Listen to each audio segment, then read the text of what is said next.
یہ سیاست کے اندر ہم نے اپنے تعلقات خراب کرنے والا رواج کب سے شروع کر لیا؟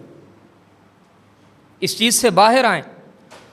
وہ جن کے لیے ہم لڑ رہے ہیں انہیں اگر کبھی دسترخوان میسر ہو تو وہ ایک دوسرے کے منہ میں لقمے بھی ڈالتے ہیں، اور ہماری حالت یہ ہے کہ سگا بھائی بھائی سے نہیں بولتا۔ اس حد تک نہ جائیں، پہلی بات۔ دوسری یہ کہ جو قرآن فرماتا ہے نا کہ وہ نماز کا نظام قائم کریں گے اور وہ زکوٰۃ کا نظام بھی قائم کریں گے۔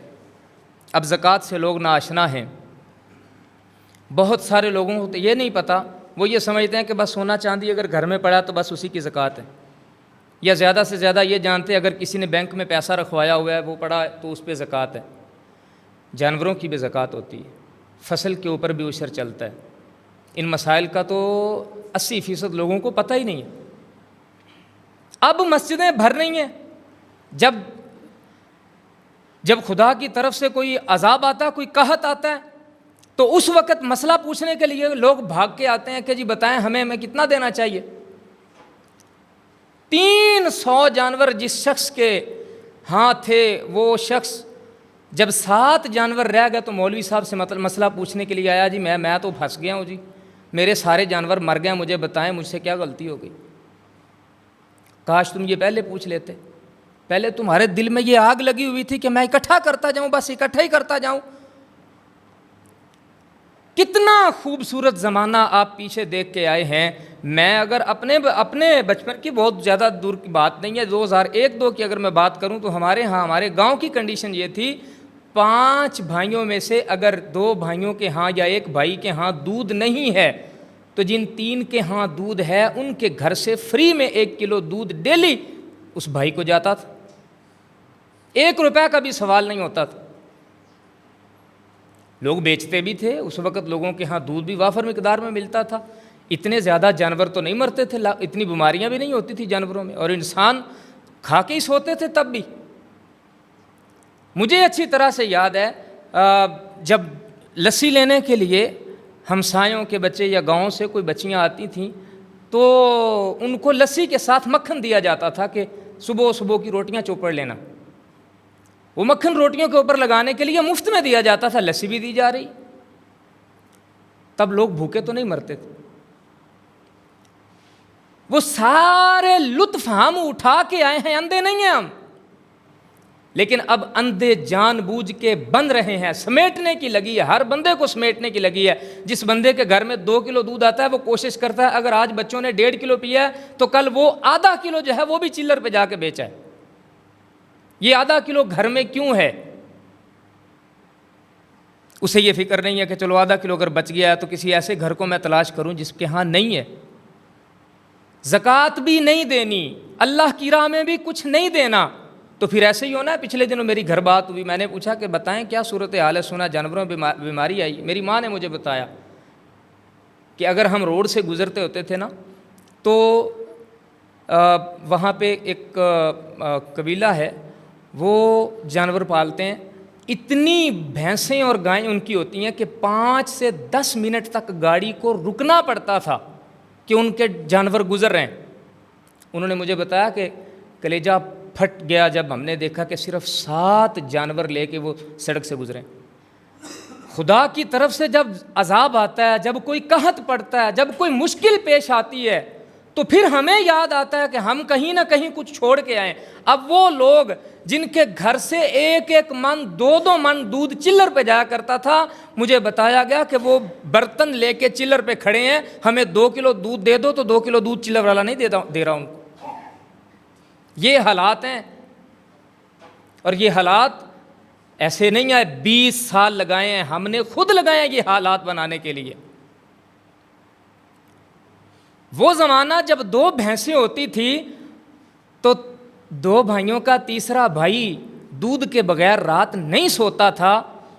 ہم نے 20 سال لگا کے حالات ایسے پیدا کیے کہ وہ مہینہ ہو جائے چاہے اس کو دودھ دیکھے ہوئے بھی 1 قطرہ اس کے گھر نہیں جانے دینا، بیچ کے روپیہ اپنی جیب میں ڈالنا ہے۔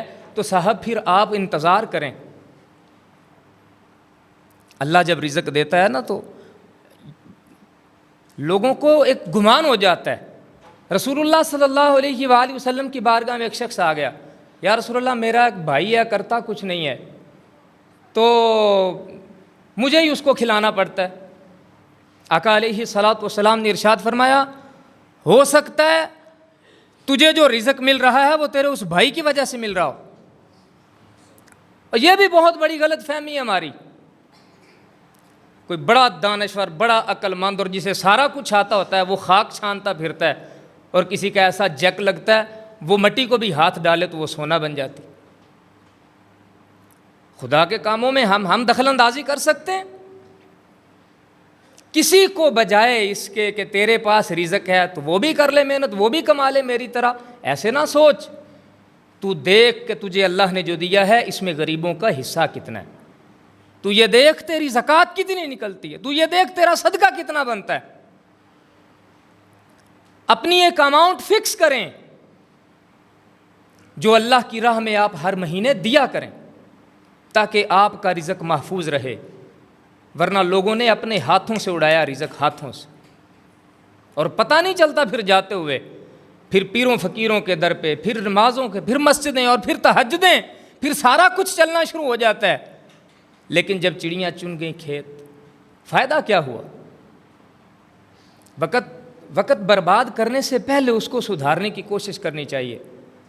اگر گورنمنٹ نئی زکوٰۃ کا نظام قائم کر رہی تو کم از کم میں مسلمان ہوں، مجھے تو سوچنا چاہیے کہ جو بار بار قرآن میں وَآتُوا الزَّکاۃ وَآتُوا الزَّکاۃ کے الفاظ آتے ہیں، ان کا کچھ تو مطلب ہوگا۔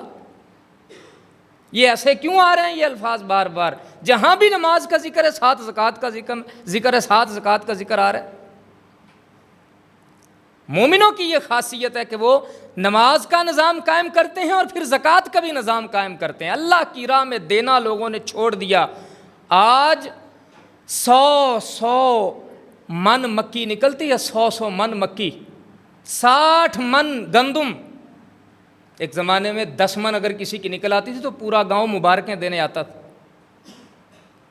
60 من نکلتی ہے، گزارا نہیں ہوتا ہے، کسی کی کھانے کے لائق نہیں رہتی ہے، کسی کا دانہ مرجھا جاتا ہے، خشک ہو جاتا ہے، فلاں مسئلہ بن گیا جی، کیڑا لگ گیا۔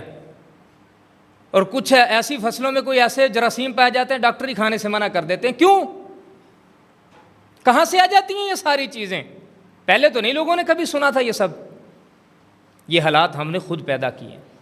جب اشر نہیں نکالیں گے تو فصل میں برکت کہاں سے آئے گی؟ قرضوں میں چلی جائے گی، یا وہی فصل دوبارہ فصل میں چلی جائے گی، مٹی کنویں کی مٹی کنویں میں۔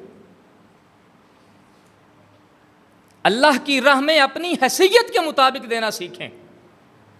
یہ نہیں ہے کہ ایک بندے کو اللہ تعالیٰ نے توفیق دی ہے، وہ 1 لاکھ روپیہ مہینے کا کماتا ہے اور وہ اللہ کی راہ میں دیتے ہوئے 300 200 400 700 800، وہ اپنی حیثیت کے مطابق دیکھے کہ مجھے کتنا اللہ کی راہ میں دینا چاہیے، پھر وہ اس حساب سے نکالے۔ اگر اس کے پاس روپیہ جمع ہے تو اس کی زکوٰۃ نکالے، اگر جمع نہیں رہتا تو صدقہ ساتھ ساتھ نکالتا رہے۔ اپنے آپ کو آفتوں سے تو بچاؤ۔ نئی بیماریاں انسانوں سے ہٹتی ہیں، جانوروں کو لگ جاتی ہیں، آسمان سے آتا ہے سب کچھ۔ علماء فرماتے ہیں اگر تمہارے معاملات زمین والوں کی سمجھ میں نہیں آتے تو کچھ توجہ آسمان والے کی طرف کر کے دیکھ لو، شاید وہاں سے تمہارا کام بگڑا ہوا ہو اور وہاں سے کن نہیں ہونا ہے، بس سارے کام سیدھے ہو جانے۔